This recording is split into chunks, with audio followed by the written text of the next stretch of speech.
Olá, pessoal. Hoje é terça-feira, 24 de março de 2026, e nosso querido amigo, nosso irmão, Patrick Henningsen, está aqui conosco. Bem-vindo de volta, Patrick. É ótimo estar com você, irmão. Patrick, a guerra no Oriente Médio está, de certa forma, atingindo um novo patamar. Donald Trump agora está falando sobre algum tipo de negociação. Tivemos um relatório na CNN dizendo que os Estados Unidos estão tentando conversar com os iranianos, por meio, você sabe, dos turcos, paquistaneses e omanitas, e estão fazendo tudo o que podem para alcançar um público. E aqui está o que Donald Trump disse há poucos instantes sobre o que está acontecendo.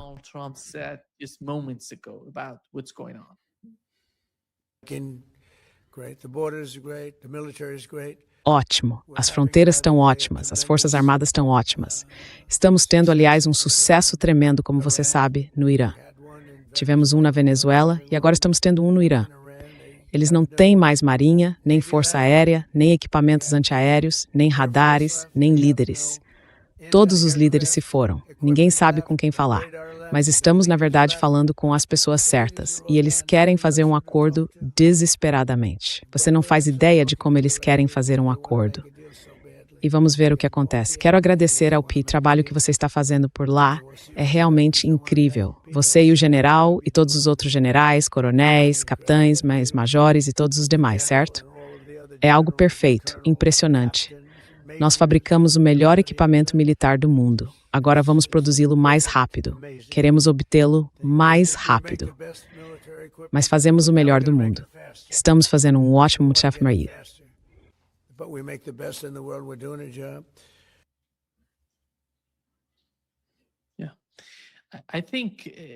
Acho que os pontos que ele mencionou, Patrick, algo mudou no tom em Washington. A maneira como eles falam sobre a guerra mudou desde que o Irã atingiu o Mona. Sim. E o sistema de defesa israelense? Justamente ontem eu estava conversando com o professor Ted Postel. Ele disse que não há mais nenhum sistema de defesa aérea no país para proteger Israel. Esse é um fator enorme a ser considerado nos cálculos de Washington e de Israel. Qual é a sua compreensão sobre essa nova retórica que está circulando?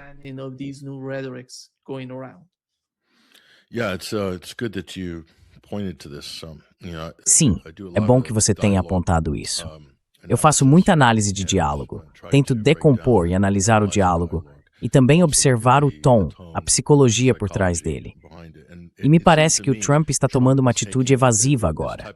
Ele está tentando criar uma narrativa de vitória, algo como, nós conquistamos tanto.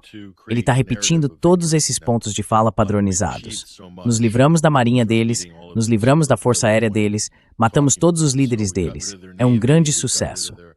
Sabe, só como observação, para um presidente dos Estados Unidos alardear um grande sucesso com base no quanto tentou destruir ou destruiu outro país é algo bastante repugnante. Mas vamos deixar isso de lado por um momento. Vamos interpretar o que ele estava dizendo ali. Ele está basicamente dizendo que não há líderes.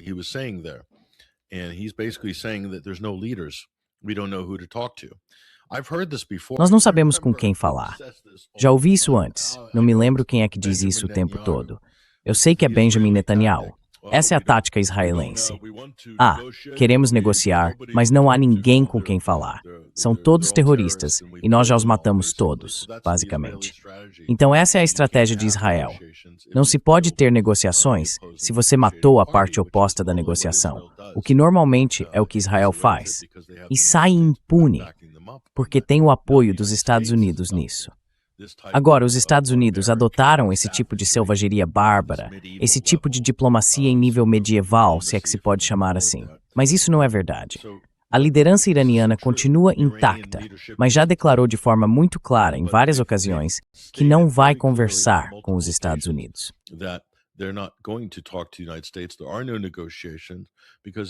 Não há negociações, porque os Estados Unidos já queimaram essas pontes ao usar negociações anteriores, que foram conduzidas de boa fé pelos iranianos, como disfarce para um ataque surpresa. Então eles disseram isso, ou Raisi disse isso. Não sei quantas vezes ele repetiu isso nas últimas semanas, pelo menos 20 vezes publicamente. Portanto, é isso que o presidente deveria estar repetindo, se quisesse ser honesto com o povo americano. Dizendo, vejam, queremos conversar, mas os iranianos disseram que não haverá conversas com os Estados Unidos porque nós os traímos tão gravemente no passado e que eles vão resolver isso no campo de batalha. Ou, quando estiverem satisfeitos de que seus interesses de segurança foram atendidos no Irã, então isso chegará ao fim. Não será por meio de negociações.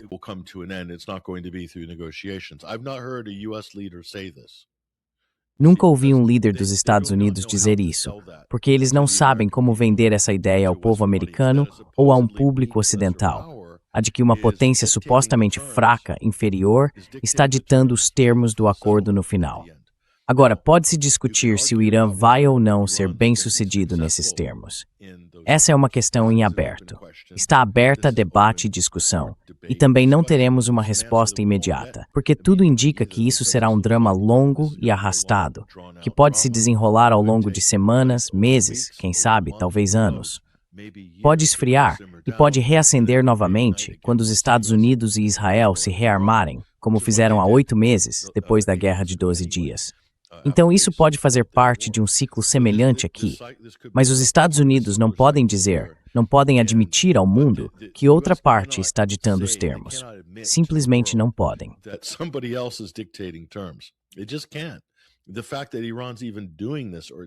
O fato de o Irã estar fazendo isso, ou tentando fazer, é realmente um grande desafio à autoridade dos Estados Unidos, à hegemonia norte-americana na região. E se você observar como os estados do Golfo e seus chamados aliados na região estão em total desordem neste momento, e também divididos internamente em países como a Arábia Saudita, até mesmo os Emirados Árabes Unidos, o Bahrein e outros, eles basicamente estão dizendo, na verdade não, as bases dos Estados Unidos representam um risco direto para nós. Um risco existencial para nossa própria sobrevivência como países, mesmo antes de mencionar os danos ao nosso comércio, aos nossos mercados, à nossa energia, etc. Eles estão fazendo essas declarações ao mesmo tempo, então nem sequer há consenso ou unanimidade dentro dos estados do Golfo sobre se vão se alinhar fortemente aos Estados, seu aliado tradicional, por assim dizer, destinado a protegê-los. Ou se vão se afastar dos Estados Unidos por considerá-los um risco potencial, por causa do que significa abrigar bases norte-americanas para suas relações em todo o Golfo.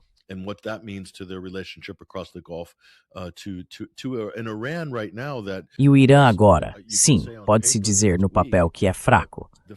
Mas o fato de o Irã ainda estar lutando, depois de 4 semanas, ditando os termos e controlando o Estreito de Hormuz, não parece que esteja perdendo. Não dá para dizer que o Irã está perdendo. Não é uma designação clara. Acho que, se for o caso, esse conflito está provavelmente em uma espécie de impasse no momento, na escala de escalada. Vamos ver o que acontece. Mas aqueles fatores que você mencionou antes, Nima, são os importantes. Não há recursos infinitos para os Estados Unidos em termos de armamentos e munições, nem para os israelenses em termos de cúpula de ferro, interceptores de mísseis Patriot, interceptores americanos e sistemas antiaéreos.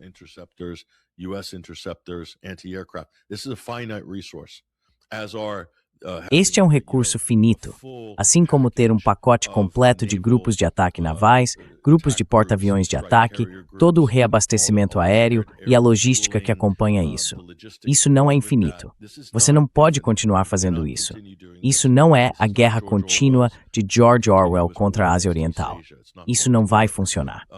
Portanto, eles têm um cronograma finito. Os Estados Unidos têm. O próprio Trump tem um cronograma mais curto, que é o político. Israel tem um cronograma finito e Netanyahu tem um cronograma político muito.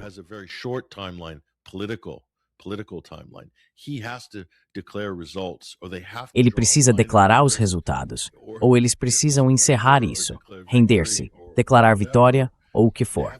Eles têm que fazer isso em um espaço de tempo muito curto, porque correm o risco de colapso político em Israel. O regime de Netanyahu está em risco de colapso, deslegitimado por suas próprias ações, assim como Trump também está, com as próximas eleições de meio de mandato. Compare isso, Nima, com o cronograma do Irã.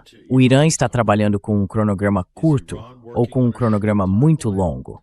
Eu diria que eles estão trabalhando com um cronograma muito longo. Então, se isso for uma guerra de atrito, eu provavelmente não apostaria contra o Irã neste momento.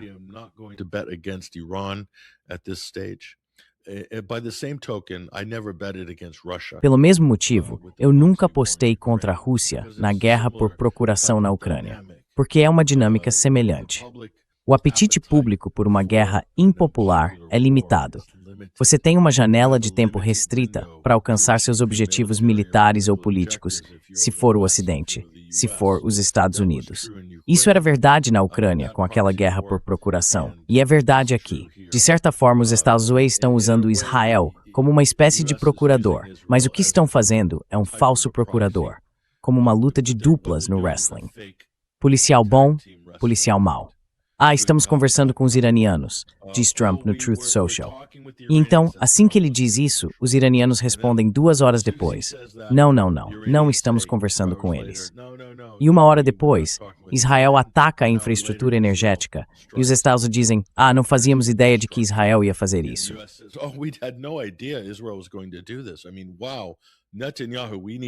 Quer dizer, Netanyahu, precisamos ter uma conversa com ele. Ele está sendo muito travesso. E querem que a gente acredite que não há coordenação entre esses dois aliados tão próximos? Isso simplesmente não é crível nesse ponto. Qualquer um que ainda acredite que são 2 atores separados, que não estão trabalhando totalmente em conjunto, vamos lá. E eu acho que Israel está liderando. Acho que Israel está definitivamente ditando o ritmo nesse ato de dupla. Mas devo dizer, Nima, isso me lembra muito a crise de Suez em vários aspectos. Principalmente porque, durante a crise de Suez, os britânicos e os franceses se uniram aos israelenses para atacar o Egito e retomar o canal de Suez. Mas eles estavam fazendo isso com uma dupla falsa. Tinham acordos secretos que depois foram revelados.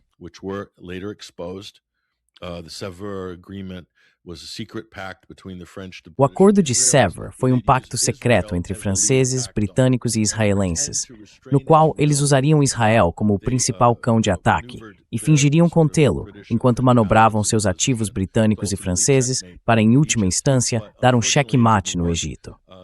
Mas, infelizmente, isso não funcionou, porque os Estados Unidos e a União Soviética intervieram para apoiar Gamal Abdel Nasser naquela época, em 1956.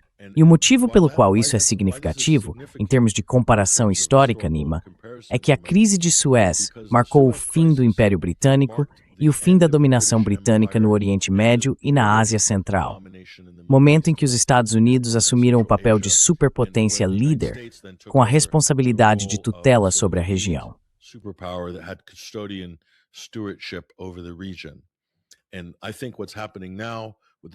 E eu acho que o que está acontecendo agora no Estreito de Hormuz é muito semelhante ao que ocorreu no Canal de Suez nesse sentido, em que podemos estar testemunhando uma mudança na ordem mundial, em que os Estados Unidos estão perdendo sua posição hegemônica e dominante no Oriente Médio, que desfrutam desde 1956, e estamos vendo o fim de uma era. Quem assumirá esse papel? Essa é uma outra questão e um outro debate, mas eu arriscaria dizer que isso pode aumentar o envolvimento da China e o próprio Irã como hegemon regional. E quem sabe o que acontecerá como resultado dessa revolução? Se o papel do Paquistão também aumentará em termos da arquitetura de segurança do Golfo Pérsico, oferecendo algum tipo de apoio aos iranianos.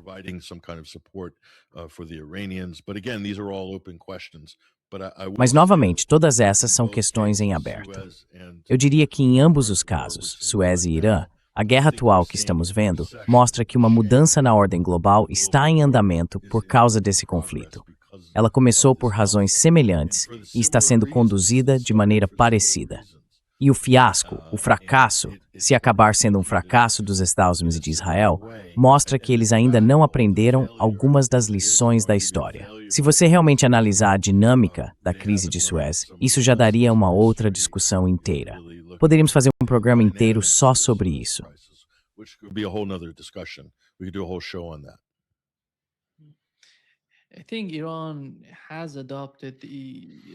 Acho que o Irã adotou a estratégia russa na Ucrânia, que basicamente consiste em não haver cessar-fogo até que todos os objetivos sejam alcançados. E é exatamente isso que já ouvimos várias vezes de autoridades iranianas. Como você vê o papel dos países árabes nesse cenário? Porque neste momento soubemos que a Arábia Saudita, os Emirados Árabes Unidos e o Kuwait estão se reunindo. Eles querem formar algum tipo de força unificada contra o Irã. Mas isso não vai acontecer tão cedo. Então, como você vê a abordagem do Irã, a forma como ele está delineando seus objetivos?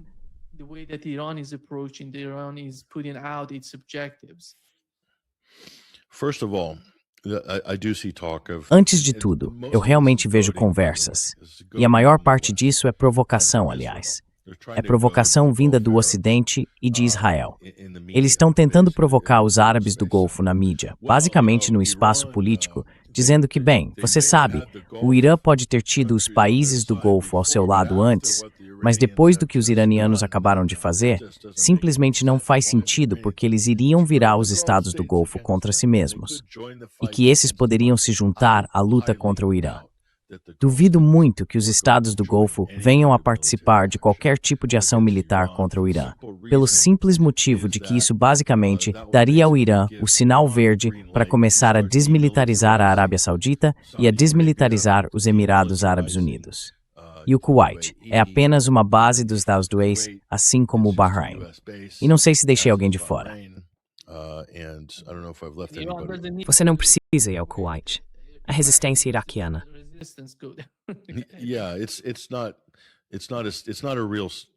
Não é um país de verdade mesmo. Isso seria o golpe de morte para o regime saudita. Eles estariam acabados. Quer dizer, talvez já estejam acabados. O tempo dirá. Então sim, simplesmente não é algo crível. E além disso, veja, a Arábia Saudita, em sua infinita sabedoria, quando o MBS era ministro da Defesa, ele tinha uns 32 anos, o governo Obama convenceu a Arábia Saudita a entrar em guerra com o Iêmen em 2015. Eles lutaram por 7, 8 anos. E como isso terminou para a Arábia Saudita? Eles nem conseguiram derrotar os Houthis. E isso foi antes de o Iêmen ter desenvolvido o tipo de unidades de combate que construiu nos últimos anos, antes de terem mísseis e tecnologia de drones. E mesmo assim, não conseguiram subjugar o Iêmen.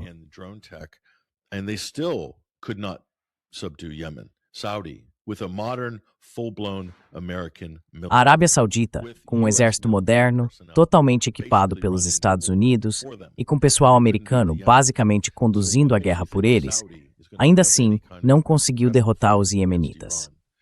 Então, o que te faz pensar que a Arábia Saudita vai conseguir travar uma luta minimamente crível contra o Irã? É simplesmente risível pensar nisso. Assim que os mísseis iranianos atingirem e destruírem a Força Aérea Saudita e algumas de suas principais bases, você vai ver uma enxurrada de gente fugindo do país, indo para Paris, Miami, Montreal, Londres. É para lá que eles vão. Para o sul da França, é para lá que os sauditas vão. E quem ficar, bem, será o fim do regime. Agora, isso levanta uma questão interessante, que acho que já discutimos antes. Será que isso faz parte de um plano maior? Enfraquecer e, por fim, provocar uma mudança de regime.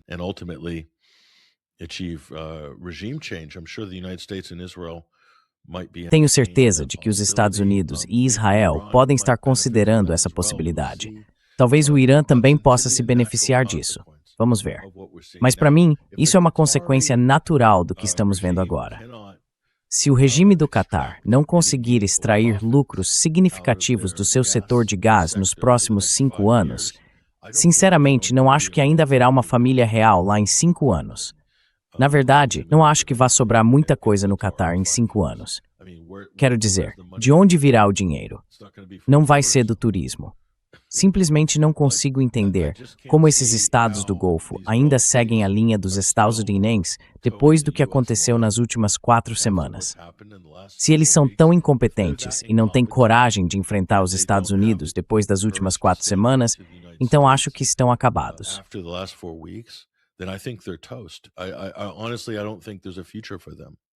Sinceramente, não acho que haja um futuro para eles. Eles não prestam contas às suas populações, de qualquer forma. E nem há muitos deles nos Emirados ou no Catar, para começo de conversa. Quantos cataris nativos vivem no Catar? O quê? Uns 200 mil? Quantos emiradenses vivem nos Emirados? uns 300 mil. E os outros 4 milhões, ou seja lá quantos forem, são todos estrangeiros. Mão de obra escrava, classe gerencial, classe do varejo, classe financeira. Todos estrangeiros, vindos dos Estados Unidos, da Europa, do Extremo Oriente. Não há emiradenses lá, e não há cataris no Catar.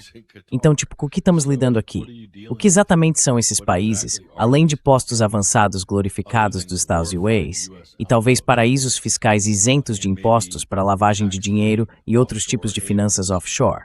Quero dizer, é mais ou menos isso que eles são. Isso não é exatamente a base de um país de verdade.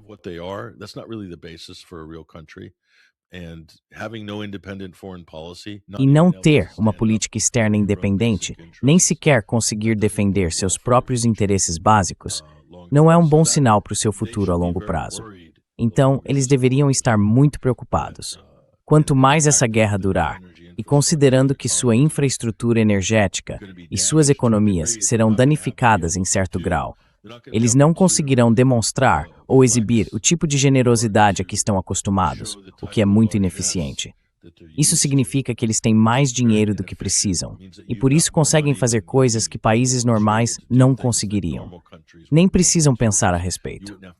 Podem cometer erros, como construir The Line, na Arábia Saudita, que é essa cidade muralha futurista que atravessa Neom, uma cidade conceitual. Eles conseguem fazer esse tipo de coisa porque têm mais dinheiro do que sabem como usar. E não são realmente responsabilizados por isso.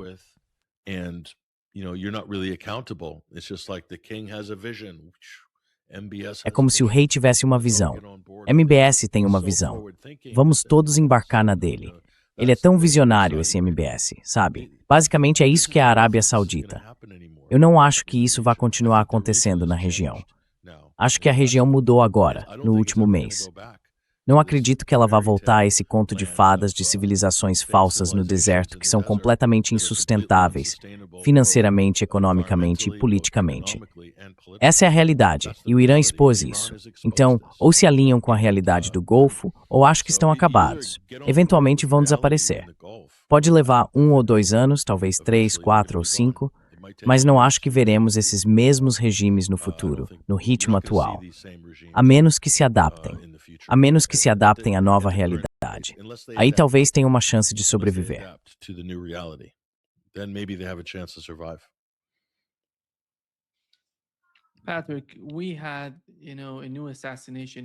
Patrick, tivemos um novo assassinato no Irã. Um cientista, professor universitário, foi morto pelos israelenses. Muitas pessoas no Irã estão argumentando que se Israel continuar com esse tipo de ação, então o Irã deveria responder mirando em um prédio inteiro de pesquisadores ligados ao exército israelense. E veja, isso está se tornando algo muito sensível no Irã. Se Israel continuar com esses tipos de ataques contra civis iranianos, não são militares, são professores universitários, em sua maioria acadêmicos. Então, o que você acha que seria, em termos de uma estratégia de longo prazo para o Irã, a solução? Porque essas pessoas assassinam quem quiserem. O governo Netanyahu, como você mencionou antes, está se gabando desses assassinatos. Se gabando de todos esses atos hediondos de sua parte.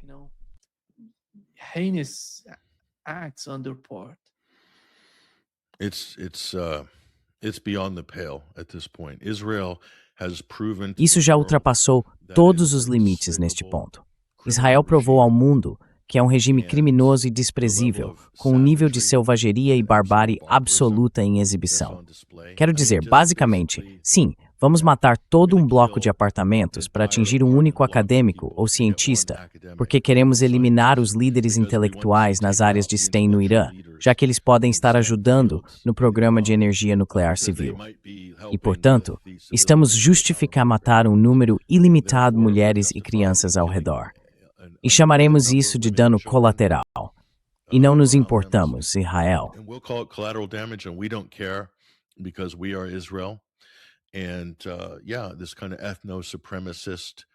E sim, esse tipo de mentalidade etnossupremacista é a mesma coisa. Você vê o mesmo tipo de mentalidade bárbara e racista, o mesmo terror de Estado violento. Basta olhar para Gaza, olhar para o inferno que é Gaza. Isso é resultado direto dessa mesma mentalidade criminosa, assassina e genocida.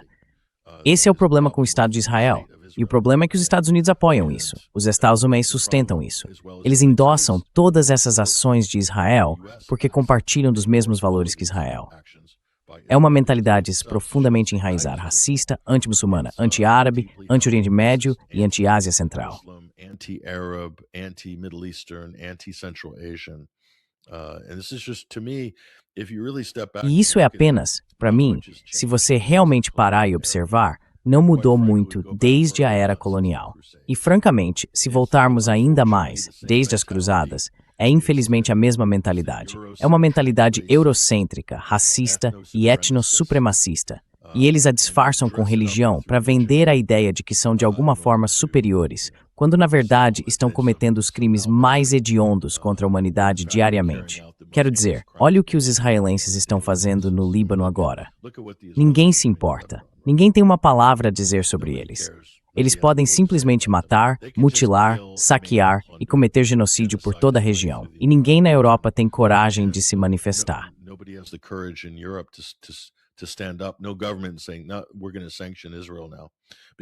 Nenhum governo está dizendo, não, nós vamos sancionar Israel agora.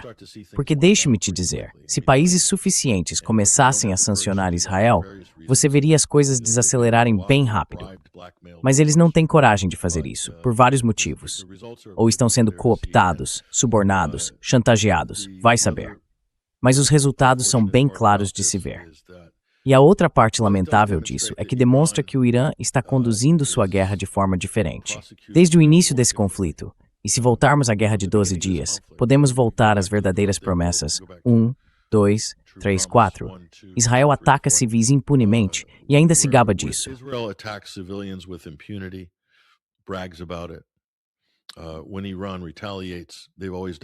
Quando o Irã retalia, eles sempre o fazem de maneira muito calculada para evitar vítimas civis, porque o Irã tem sido claro e enfático ao afirmar que sua luta não é contra o povo, mas contra o regime, o governo e a fonte da agressão, que vem dos setores militar, de inteligência e de defesa em Israel e nos Estados Unidos. Mas, infelizmente, os Estados Unidos não têm o mesmo nível de honra para retribuir da mesma forma, então ficam bastante à vontade para simplesmente ignorar as regras da guerra. Quero dizer, há até um tipo de secretário de defesa norte-americano com um comportamento quase psicótico, que se autodenomina secretário da guerra, de um jeito meio cômico, como se fosse coisa de história em quadrinhos.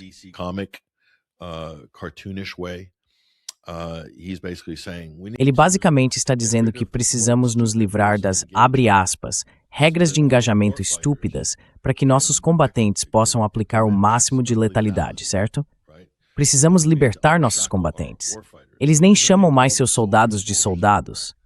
Quero dizer, até os nazistas ainda chamavam seus soldados de soldados.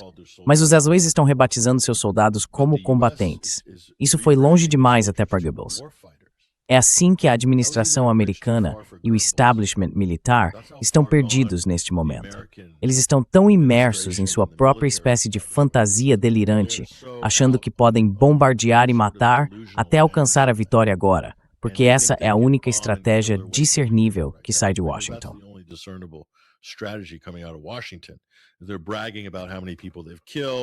Eles estão se gabando de quantas pessoas mataram, de quanta privação causaram. O mesmo com Cuba. Estamos tão orgulhosos do fato de termos deixado os cubanos passarem fome e de seus hospitais não estarem funcionando. Realmente demos uma lição a eles. Fechamos todos os hospitais e as pessoas estão morrendo nos corredores. E tem sido um grande sucesso, diz Trump. Tem sido um grande sucesso. Estamos vencendo em Cuba. Olhem para essa fome, essa miséria. Estamos vencendo. Sabe, isso é simplesmente insano. Depravado. Este é o ponto mais baixo da história americana neste momento. Este presidente é, de longe, o pior presidente dos Estados Unidos na história do país. E ele trouxe tanta desonra e descrédito à nação. Infelizmente, ele está cercado por covardes, democratas e republicanos em Washington, que têm medo de contê-lo, porque isso poderia prejudicar seus próprios portfólios de ações. E as pessoas estão enriquecendo com isso.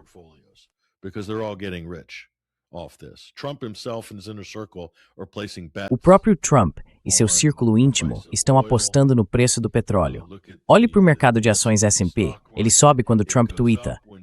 Fiz um acordo com os iranianos, estamos conversando. Ele fez isso ontem. Mentira total. Mentira total, porque os iranianos responderam ao meio-dia dizendo, não, do que diabos ele está falando? Então o mercado subiu quando Trump divulgou sua verdade. O que ele chama de verdade é uma estupidez. A Truth Social é basicamente uma plataforma de mentiras e propaganda.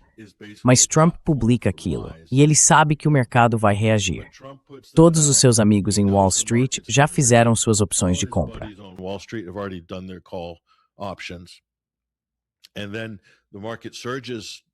E então o mercado dispara, ganhando 2 trilhões de dólares em valor de mercado. Depois vem a negação do Irã, e o mercado perde 1 trilhão em valor de mercado. Ele despenca. Mas todos os amigos dele provavelmente já tinham apostado em opções de venda, então estão lucrando tanto com a alta quanto com a queda. Em seguida, Israel também entra em ação e ataca a infraestrutura iraniana, enquanto Trump, Witkoff e a equipe de negociações falsas fazem o mesmo de sempre. Fingem negociar um cessar-fogo, quando na verdade só estão encobrindo um ataque israelense. Toda vez é assim. O padrão de comportamento deles é completamente previsível.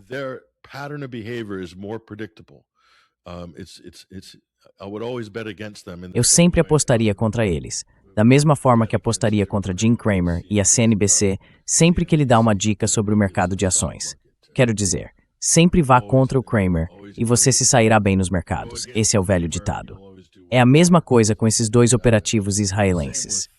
E, francamente, Steve Witkoff e Jared Kushner, o que são eles, se não operativos israelenses glorificados, que provavelmente deveriam se registrar sob a FARA como agentes estrangeiros? E esses são nossos principais negociadores para o Oriente Médio. Isso é um pouco problemático. Você acha que eles têm um conflito de interesses entre os interesses americanos e os israelenses? Acho que essa é uma pergunta legítima neste momento. I think that's a legitimate question at this point. We've learned that Pentagon is deploying 3,000. Ficamos sabendo que o Pentágono está enviando 3.000 soldados da 806ª Divisão Aerotransportada para o Golfo Pérsico. Quando vemos esses números, 4.000, 2.000, depois 3.000 se reunindo, não sei, vai acabar sendo tipo 12.000 ou 20.000. É uma piada. Não sei se ele realmente acredita que pode fazer algo no campo de batalha, em terra, entrando no Irã ou em algum lugar próximo ao Golfo Pérsico, perto do Estreito de Hormuz. Mas não posso simplesmente ignorar isso, porque acho que Donald Trump e Pete Hegseth, essas não são pessoas racionais. E não sei qual seria a escalada se isso acontecesse e todos eles fossem mortos durante o combate, porque não vejo outro desfecho. Eles vão ser mortos pelos iranianos. Então, qual seria o resultado disso para Donald Trump e sua administração?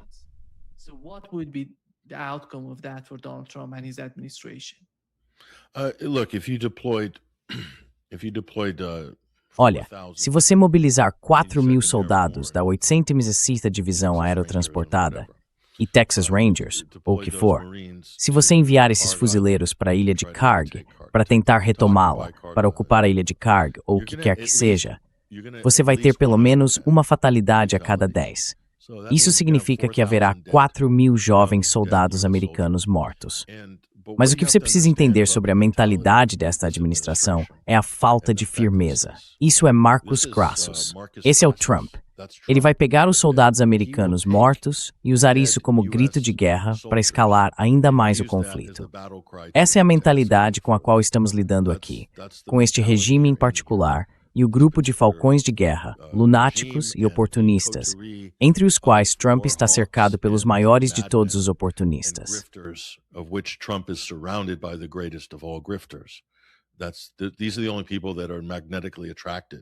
Essas são as únicas pessoas que estão magneticamente atraídas a servir no governo Trump neste momento. E ele as usaria como peões sacrificiais. Vamos fazer uma pergunta ao público. Vocês acham que Israel se importa? Até que ponto Israel está interessado em, digamos, 400 ou 1.000 militares americanos mortos? Vocês acham que eles se importam? Qual seria o interesse de Israel? Se você for até um estrategista israelense e disser 1.000 soldados americanos mortos na ilha de Karg, general das FDI, o que o senhor acha? Ele diria, Muito bom, muito bom. Podemos usar isso. Vamos intensificar isso na mídia americana, deixar os americanos realmente furiosos, e então vamos terminar esta guerra. Então Israel vê os soldados americanos como carne de canhão. Israel looks at the US soldiers as cannon fodder.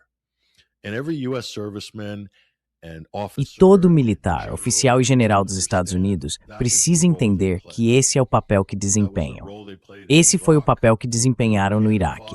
Eles foram bucha de canhão para o lobby israelense. Também foram bucha de canhão para Halliburton, para BT Balfour, para Bechtel, para Kellogg Brown Root, para Lockheed Martin e para Boeing. É por eles que você está lutando se for um militar dos Estados Unidos. Você não está lutando pela liberdade. Você não está lutando pelas estrelas e listras. Você não está lutando pela América. Definitivamente, você não está lutando para proteger e defender a Constituição dos Estados Unidos contra todos os inimigos estrangeiros e domésticos. Você está lutando por Israel, que isso fique claro, e está lutando pelo grande petróleo. be clear. And you're fighting for big oil. You're fighting for US gas companies to achieve. Você está lutando para que as empresas de gás alcancem a dominância de mercado.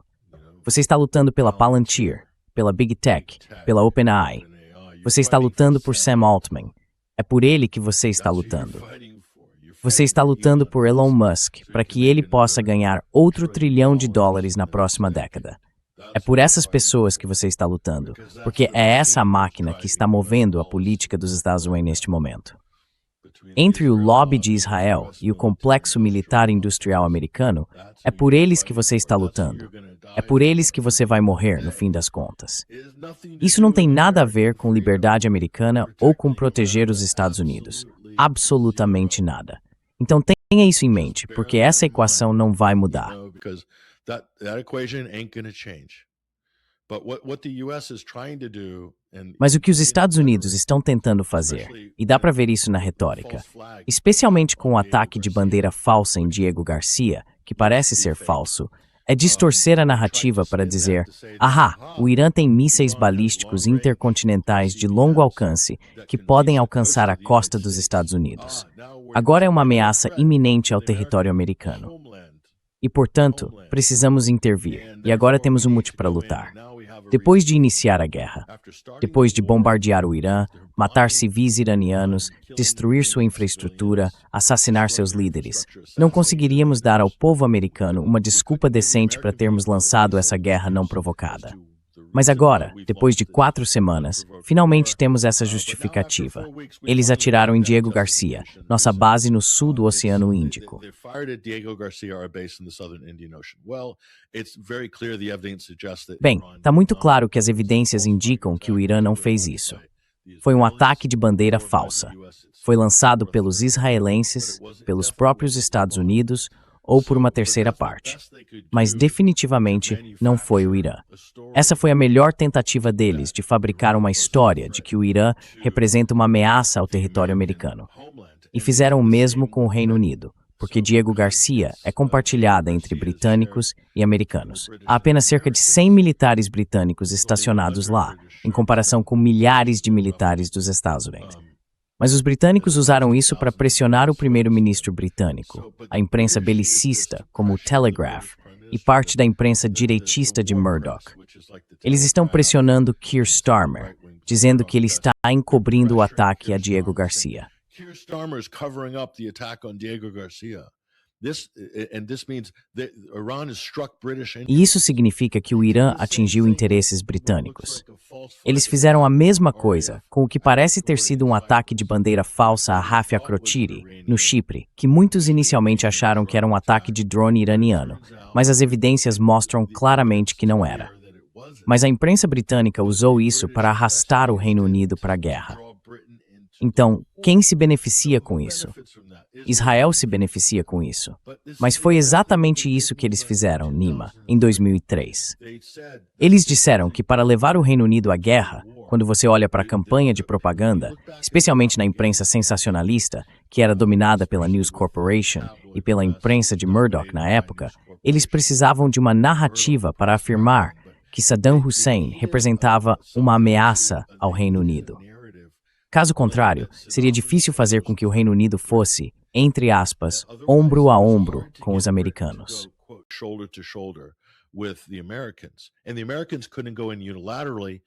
E os americanos não podiam agir unilateralmente porque precisavam ter uma aparência de coalizão.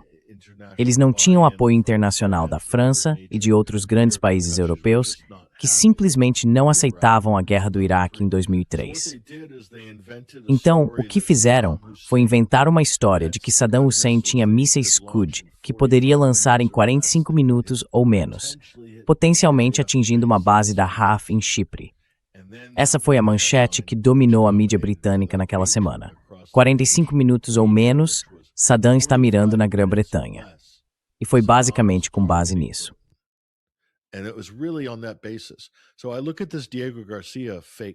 Então eu olho para esse evento falso de Diego Garcia, essa operação de bandeira falsa da semana passada, e é idêntico ao 45 minutos ou menos de Saddam, em termos de como foi explorado politicamente na Grã-Bretanha, para empurrar o governo a uma relação mais próxima, lado a lado, com os Estados Unidos, em algo que é claramente uma guerra ilegal, não declarada, não provocada, de escolha e agressão.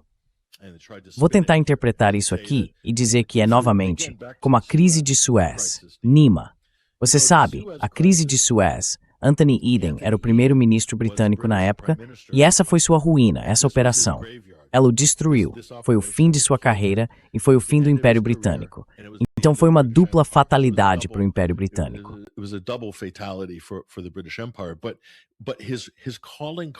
Mas o seu principal argumento ao entrar nisso era: não podemos apaziguar Nasser, porque Nasser é um ditador maligno. Apaziguamos Hitler e o fascismo na Segunda Guerra Mundial apenas uma década e meia antes. E veja o que aconteceu. Isso levou à Segunda Guerra Mundial. Então ele usou essa ideia, ou esse ponto de propaganda popular. E na verdade, os britânicos não apaziguaram Hitler. Aliás, os britânicos estavam apoiando Hitler até o último minuto. Todos apostavam que Hitler seria o futuro da Europa, até que as coisas tomaram um rumo drástico no final e as forças aliadas reconfiguraram suas posições geopolíticas em relação a isso. Mas essa ideia de que precisamos parar o apaziguador,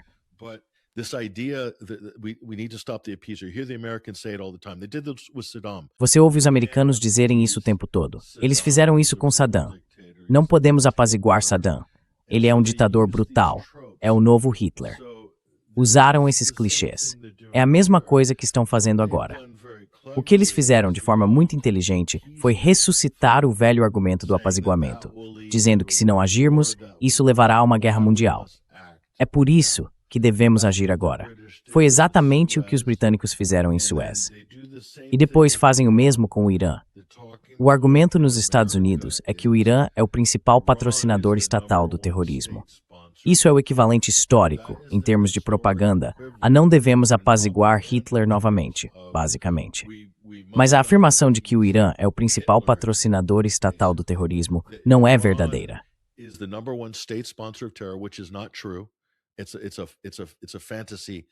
É uma fantasia, um ponto de propaganda fabricado.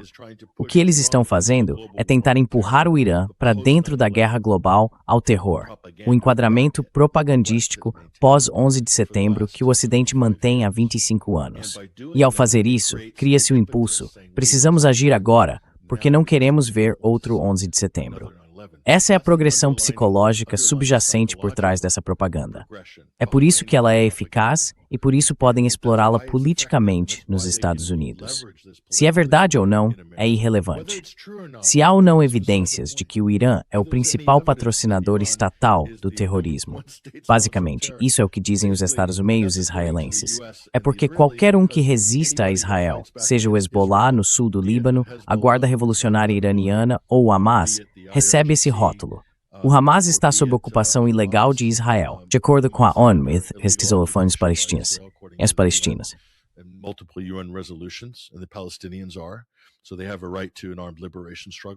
Então eles têm o direito a uma luta armada de libertação. Mas revidar contra Israel, isso é chamado de terrorismo. Hezbollah. Mesma coisa. O Hezbollah não existiria se Israel não tivesse invadido e ocupado o sul do Líbano, realizando uma ocupação brutal da população libanesa nativa, que levou ao surgimento do Hezbollah como uma milícia de defesa armada do sul do Líbano. Mais tarde, foi designado como grupo terrorista pelos israelenses, que pressionaram os americanos a fazer o mesmo, depois pressionaram os britânicos e, em seguida, os europeus. Assim, todo mundo no Ocidente pensa: uau, esses devem ser todos grupos terroristas. E rotularam Qasem Soleimani como terrorista, o que se tornou a justificativa para assassiná-lo.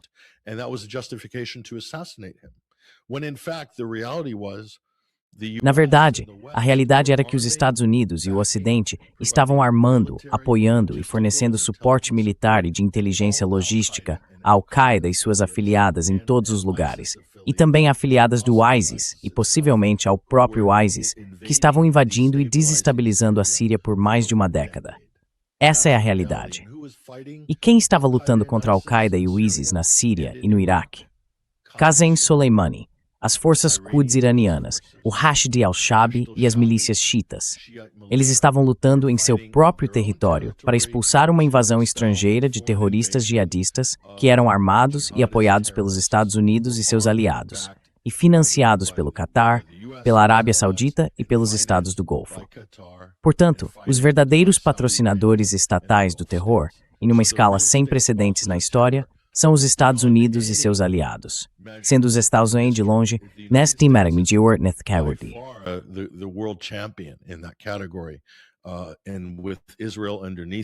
E com Israel por trás deles, assim como os britânicos, provavelmente os franceses e os Estados do Golfo. Certo. E a Turquia fez a sua parte, ao apoiar aqueles grupos terroristas para a desestabilização da Síria, porque esse era o principal objetivo estratégico de Israel. Então todos que estavam gritando, Assad tem que sair, Assad, estavam servindo aos interesses israelenses, porque essa política se origina do lobby israelense. Basta olhar para o documento Clean Break, que foi promovido em meados da década de 1990. Todos eram lobistas israelenses, operativos israelenses dentro do movimento neoconservador. E é possível ver a formulação da mudança de regime, da desestabilização, da derrubada de governos como o da Síria, da Líbia e de outros, vindo exatamente desse mesmo grupo de pessoas.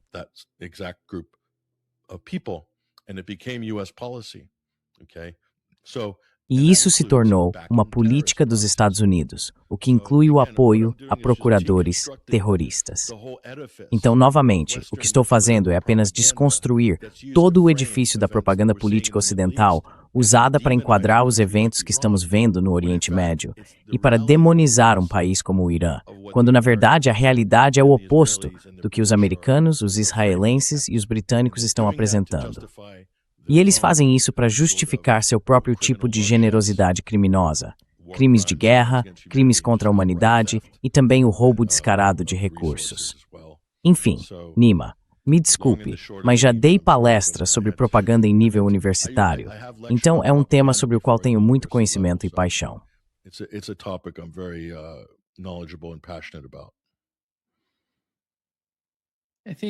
Acho que, Patrick, na frente do Líbano, os israelenses estão falando em ocupar a parte sul do país, até o rio Litani, e estão movendo suas forças nessa direção. Você acha que veremos uma nova batalha em terra entre israelenses e libaneses? Algum tipo de escalada? Temos confrontos acontecendo neste exato momento, mas poderia haver uma nova escalada nesse fronte. Imagine só, enquanto Israel lida com o que está acontecendo na parte sul do seu próprio território, tiver ocupado sul Líbano até o rio Lit.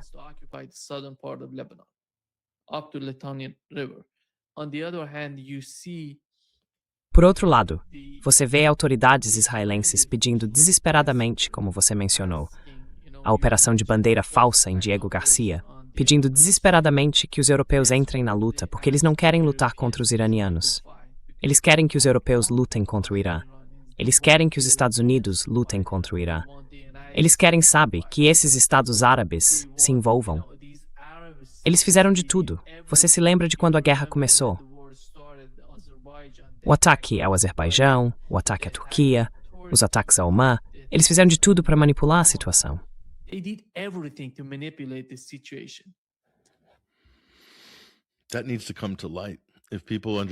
Isso precisa vir à tona.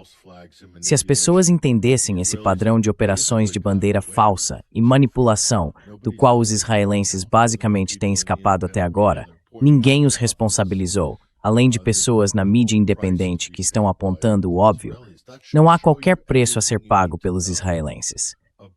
Isso deveria dizer tudo o que você precisa saber sobre quem concebeu e está conduzindo esta guerra. E mesmo que você não acredite que exista uma relação de dupla encenação, uma espécie de luta livre falsa da WWF entre Washington e Israel, entre Washington e Tel Aviv nesse caso, mesmo que não fosse isso, eles estão absolutamente minando qualquer chance de um acordo negociado, porque atacam imediatamente sempre que há conversas.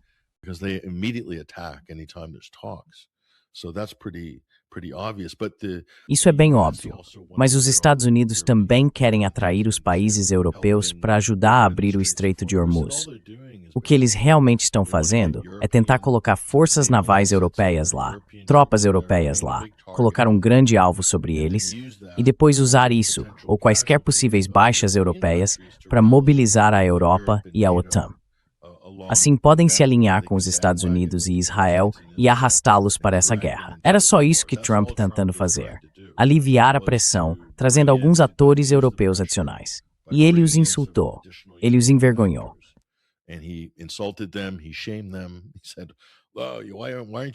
Ele disse, bem, por que você não vem nos ajudar? Você não serve para nada.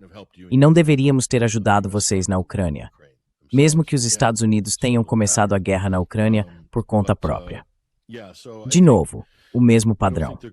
Mas sim, acho que isso não vai funcionar desta vez, porque agora há políticos europeus começando a se manifestar e basicamente dizer o óbvio, que os Estados claramente começaram isso. Não vamos entrar e limpar a bagunça deles. Ouvi isso, surpreendentemente, de alguns políticos europeus de direita, bastante influentes também.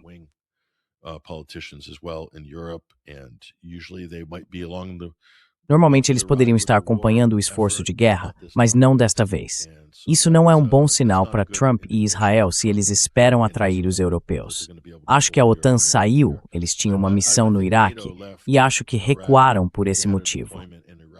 Provavelmente houve uma decisão consciente no nível da OTAN de que os países europeus não querem ser obrigados ou arrastados para esse conflito desnecessariamente, e é por isso que saíram. Mas enfim, sim, eu poderia falar mais sobre o outro ponto, mas você vai ter que me lembrar com o que você acabou ficando nisso.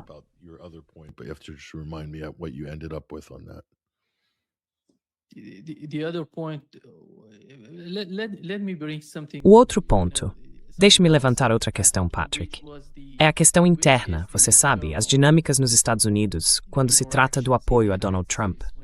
A CNN estava noticiando que o apoio a Trump está começando a enfraquecer um pouco. E há uma reportagem na CNN que eu acho importante, porque estamos falando sobre o sistema de defesa aérea de Israel. Estamos falando sobre como a guerra está mudando as coisas. Mas o outro ponto que é importante é o que está acontecendo nos Estados Unidos. E isso, na minha opinião, é de particular importância para Donald Trump. E foi isso que a CNN noticiou, Patrick.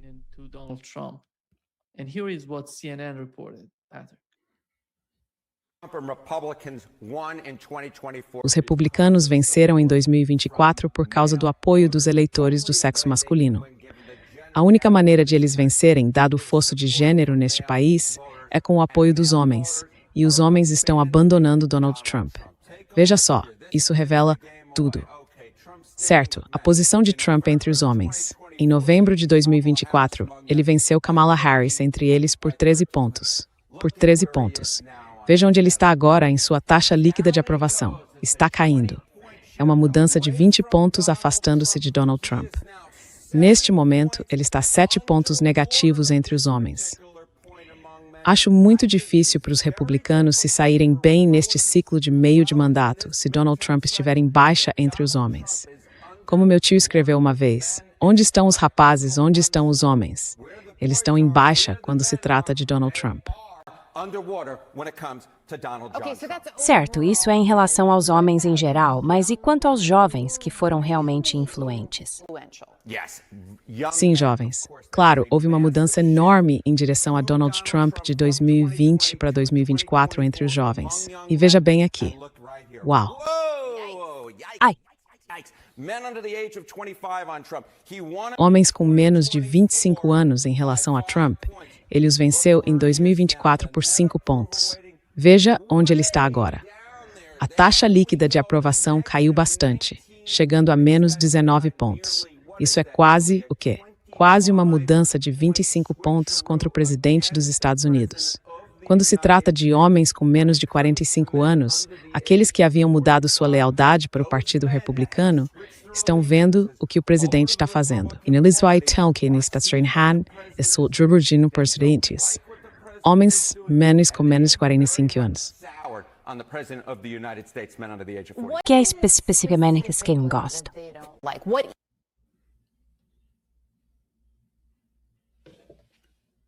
Nima. É muito importante para Donald Trump porque ele está se aproximando das eleições de meio de mandato. Foi por isso que eu mencionei isso. Acho que tudo se resume ao cálculo por parte do governo Trump. O que você acha disso?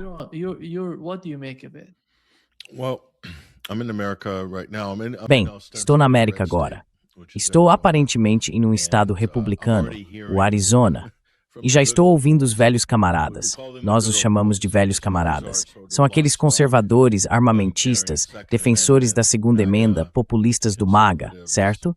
E já estou vendo dissensão entre as fileiras dos velhos camaradas. Então não é que, quero dizer, há pessoas que vão apoiar o Trump até o fim, aconteça o que acontecer. Se ele lançar uma bomba nuclear e todos nós formos incinerados, eles ainda estarão usando seus bonés vermelhos, balançando suas bandeiras até o último momento. Ele sempre vai ter essa porcentagem de pessoas. Mas eu acho que, em termos da coalizão que ele reuniu para vencer, a margem pela qual ele venceu nas eleições de 2024, isso foi interpretado como um mandato na política americana.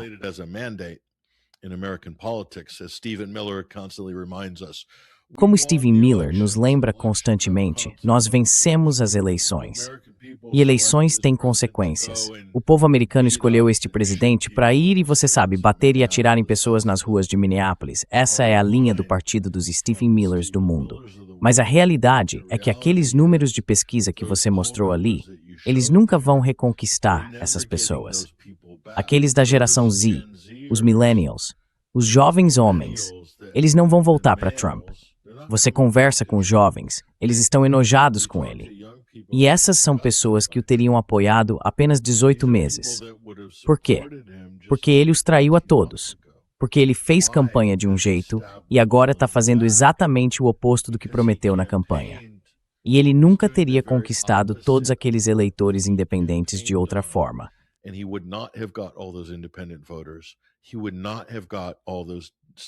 Ele não teria conquistado todos aqueles centristas democratas, os apoiadores do Bernie e todo o resto. Foi por causa da postura anti-guerra. Nada de mais guerras de mudança de regime. Foi assim que ele conseguiu os votos deles. Muitas pessoas, inclusive muitos conservadores, disseram que esse foi o único tema que fez Trump ser eleito, que votaram nele apenas por essa questão. Podem odiá-lo, podem odiar tudo sobre ele, mas essas pessoas na América votaram nele por esse motivo. Então ele os traiu a todos. Nunca mais vai reconquistá-los. E se você olhar os números entre os independentes, que a CNN não estava mostrando ali, aquele mesmo apresentador, que faz algumas pesquisas interessantes, mostrou, acho que antes do Natal, ou por volta de janeiro, que ele estava com -4 entre os independentes, bem perto do Natal. Ou seja, ele já tinha perdido.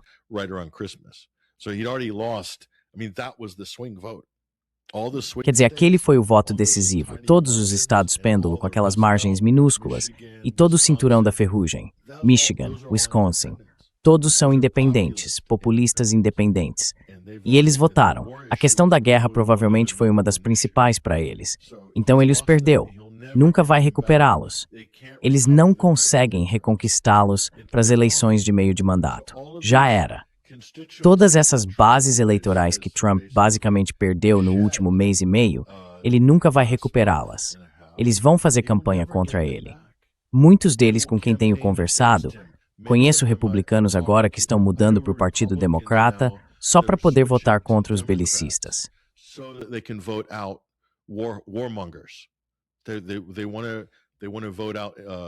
Eles querem votar contra os republicanos nas primárias para o Congresso e o Senado por causa da lei dos poderes de guerra, que eles basicamente eliminaram tanto na Câmara quanto no Senado. E querem votar contra Trump em 2028. Então querem ajudar os democratas. Isso é o que acontece na política. Eu simplesmente não consigo ver como os republicanos podem se recuperar. Mas isso levanta outro ponto, Nima, que é o fato de o lobby israelense ser onisciente e todo-poderoso na política dos Estados Unidos. Eles gastam centenas de milhões, se não bilhões de dólares por ano para influenciar o voto e a formulação de políticas de nossos congressistas, senadores e do presidente. Eles têm um controle particular sobre o atual presidente. E isso apenas no aspecto financeiro.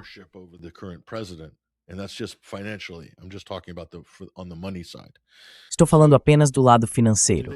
Então eles realmente se importam? Até que ponto Israel se importa se os republicanos mantêm a Câmara ou o Senado? Eles já têm sua guerra, têm suas guerras ilegais, suas ocupações, já têm seu genocídio. Eles não se importam porque simplesmente vão trabalhar com os democratas. Quando os democratas chegam ao poder, Israel entra em ação. Eles têm seu lobby, seus braços de mídia, seus cães de ataque, a ADL, todas essas diferentes ferramentas à disposição para moldar o discurso político, as políticas e a legislação dos Estados Unidos. Até o Departamento de Segurança Interna. As pessoas pensam, bem, o que o Departamento de Segurança Interna tem a ver com Israel?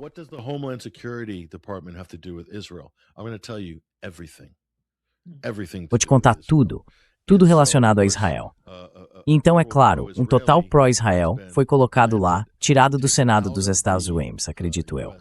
Mais uma vez, um assento seguro, fora do Senado e dentro do Departamento de Segurança Interna. E por que isso? Por que isso? Porque a segurança interna e o que eles fazem e moldam no sentido doméstico dos Estados Unidos em termos de definir ameaças terroristas. Bem, com esse novo secretário de Segurança Interna, eles vão mudar o foco da imigração para a chamada ameaça terrorista iraniana. E é por isso que o lobby israelense escolheu Mark Wayne Mullen, acho que esse é o nome dele, como secretário de Segurança Interna. Porque eles estão planejando mudar a agenda doméstica para se concentrar em criar o inimigo fantasma do terror iraniano em solo americano.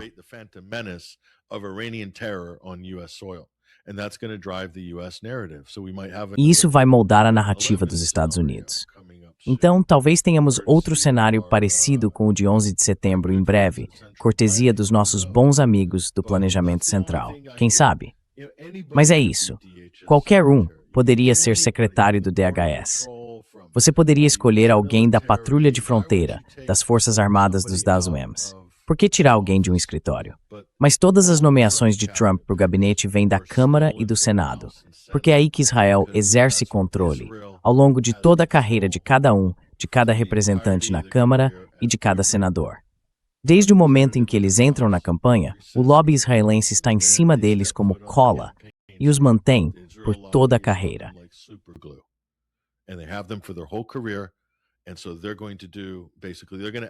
Então o que eles vão fazer, basicamente, é agir de acordo com essa agenda. É por isso que o governo Trump, praticamente todo o gabinete, todas as principais posições, foi tomado. O primeiro presidente na história a passar por isso. É uma anomalia. Deve haver uma razão por trás disso. E claramente esta é a razão. Porque o que todos aqueles congressistas, senadores e membros do gabinete de Trump têm em comum, o lobby israelense, pura e simplesmente. Você, como acadêmico, Nima, se fosse um assessor de política externa ou de segurança nacional, poderia ser bem qualificado nesse sentido dos Estados Unidos. Mas o lobby israelense não teria muito interesse em você, porque não teve acesso a você durante sua carreira acadêmica.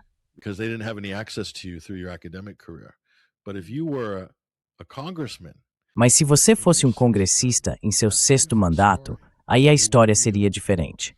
Eles querem você. Querem você porque você vem recebendo cheques da AIPAC deles em 6 eleições consecutivas. Então eles querem você como diretor de inteligência nacional porque tem um relacionamento com você. É assim que o sistema dos Estados Unidos funciona. É assim que Washington funciona para todos os grupos de lobby, mas especialmente para o lobby israelense. Especialmente quando se trata de segurança nacional e política externa. É assim que nosso sistema está funcionando neste momento. E eu não acho que isso esteja funcionando no interesse da América. Acho que muitas decisões estão sendo tomadas, políticas estão sendo implementadas que atendem aos interesses de uma entidade estrangeira. E acho que isso já está além de qualquer debate neste ponto.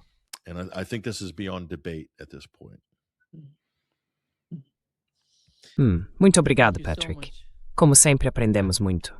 Basicamente, política interna, política externa, agora está tudo uma loucura quando se olha para o quadro geral.